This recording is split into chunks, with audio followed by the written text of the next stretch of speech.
चलिए इस डायग्राम की मदद से हम फोटोसिंथेसिस का प्रोसेस डिटेल में समझते हैं। सबसे पहले फोटोसिंथेसिस क्या है।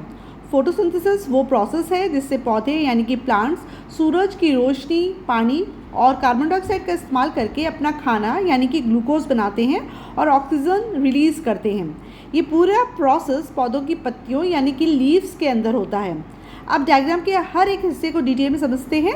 सबसे पहले डायग्राम के हिसाब से पौधे को 4 चीज़ों की ज़रूरत होती है।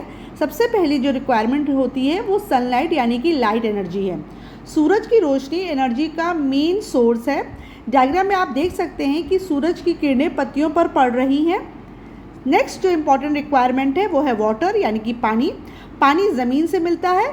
डायग्राम दिखाता है कि रूट्स जल्दी से सॉइल यानी कि मिट्टी से पानी एब्जॉर्ब करती हैं और ये पानी स्टेम यानी तना से होते हुए पत्तियों तक पहुंचता है। ब्लू एरोस पानी के रास्ते को दिखाते हैं कि किस तरीके से जो जड़ें हैं प्लांट्स की, रूट्स हैं, वो पानी को एब्जॉर्ब कर रही हैं और पत्तियों की तरफ यानी कि ऊपर की डायरेक्शन में भेज रही हैं। थर्ड जो रिक्वायरमेंट है वो कार्बन डाइऑक्साइड की है। ये गैस हवा यानी कि एयर में होती है। पत्तियों में छोटे छोटे छेद होते हैं जिसको हम स्टोमेटा कहते हैं। डायग्राम में एरो पत्ती पर जा रहा है जिनके जरिए पौधे कार्बन डाइऑक्साइड लेते हैं, यानी कि इन स्टोमेटा यानी कि छोटे छोटे छिद्र हैं जो स्टोमेटा, इनके द्वारा हवा में जो मौजूद कार्बन डाइऑक्साइड है वो लीफ के अंदर एंटर कर जाती है। ठीक है। नेक्स्ट है क्लोरोफिल। डायग्राम में एक प्लांट सेल यानी पौधे की कोशिका यानी कि सेल दिखाया गया है जूम करके। इसके अंदर छोटे छोटे ग्रीन सेल्स होते हैं जिनको क्लोरोप्लास्ट कहते हैं।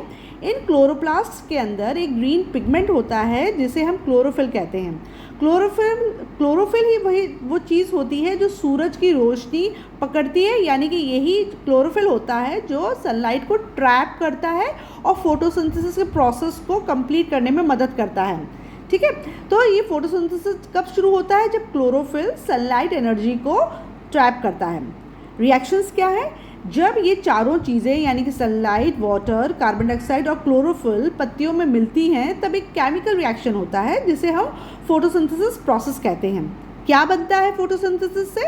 इस प्रोसेस के बाद 2 मेन चीज़ें बनती हैं जैसे कि डायग्राम में एरोज दिखाते हैं। सबसे पहले हुआ ग्लूकोज, जिसको आप शुगर भी बोल सकते हो या जिसको आप प्लांट का फूड भी बोल सकते हो। डायग्राम में एरो लीफ से बाहर की तरफ पॉइंट कर रहा है जहाँ C6H12O6 लिखा है। ये पौधा का खाना है जो उन्हें बढ़ने यानी कि ग्रोथ में मदद करता है। तो जो ये ग्लूकोज जो बना फोटोसिंथेसिस के प्रोसेस से, ये एक्चुअली पेड़ का यानी कि पौधे का खाना है और इससे फोटोसिंथेसिस के प्रोसेस से इसको बनाया है। ये ग्लूकोज पौधे के बाकी हिस्सों में भेज दिया जाता है। ऑक्सीजन, डायग्राम दिखाता है कि ऑक्सीजन पत्तियों से बाहर हवा में रिलीज हो रही है। ये वही ऑक्सीजन है जो हम सांस लेने के लिए इस्तेमाल करते हैं। ठीक है। तो फोटोसिंथेसिस से 2 मेन चीज़ें बन रही है, एक ग्लूकोज बन रही है, ऑक्सीजन बन रहा है। ग्लूकोज तो प्लांट का खाना है जो प्लांट अपनी ग्रोथ के लिए यूटिलाइज करेगा, इससे एनर्जी रिलीज करेगा, और ऑक्सीजन हमारे और जितने भी लिविंग बींग्स हैं उनके लिए हेल्पफुल होता है क्योंकि रेस्पिरेशन का मेन जो इंग्रेडिएंट होता है वो ऑक्सीजन ही होता है। हम जब ब्रीथ इन करते हैं तो हम ऑक्सीजन ही इनहेल करते हैं। तो ये 2 इम्पॉर्टेंट प्रोडक्ट बनते हैं फोटोसिंथेसिस के प्रोसेस से। केमिकल फार्मूला या केमिकल इक्वेशन क्या है? एक सिंपल केमिकल इक्वेशन ये दिखाती है कि जब 6 मॉलिक्यूल कार्बन डाइऑक्साइड के 6 मॉलिक्यूल ऑफ वाटर से कंबाइन करते हैं in the presence of sunlight and chlorophyll, तो आपका एक मॉलिक्यूल बनता है ग्लूकोज का जिसको हम C6H12O6 बोलते हैं, और 6 मॉलिक्यूल्स बनते हैं आपके ऑक्सीजन के। ठीक है ना। यानी कि 6 molecules of carbon dioxide plus 6 molecules of पानी in the presence of sunlight and chlorophyll give rise to 1 molecule of glucose and 6 molecules of oxygen. तो फोटोसिंथेसिस का मतलब क्या है? रोशनी की मदद से खाना बनाना। ठीक है ना। सिंपल आसान भाषा में अगर आप कहो कि फोटोसिंथेसिस क्या होता है, तो रोशनी की मदद से जो पौधे खाना बनाते हैं उस पूरे प्रोसेस को हम फोटोसिंथेसिस कहते हैं। इस प्रोसेस से ना सिर्फ पौधों अपना पेट भरते हैं बल्कि ये पूरे प्लैनेट के लिए ऑक्सीजन भी बनाते हैं, क्योंकि आपने देखा है रिएक्शन में कि फोटोसिंथेसिस के प्रोसेस में क्या प्रोडक्ट बनता है? ग्लूकोज और ऑक्सीजन, और इस ऑक्सीजन का इस्तेमाल तो प्लैनेट में हर एक लिविंग बीइंग करता है।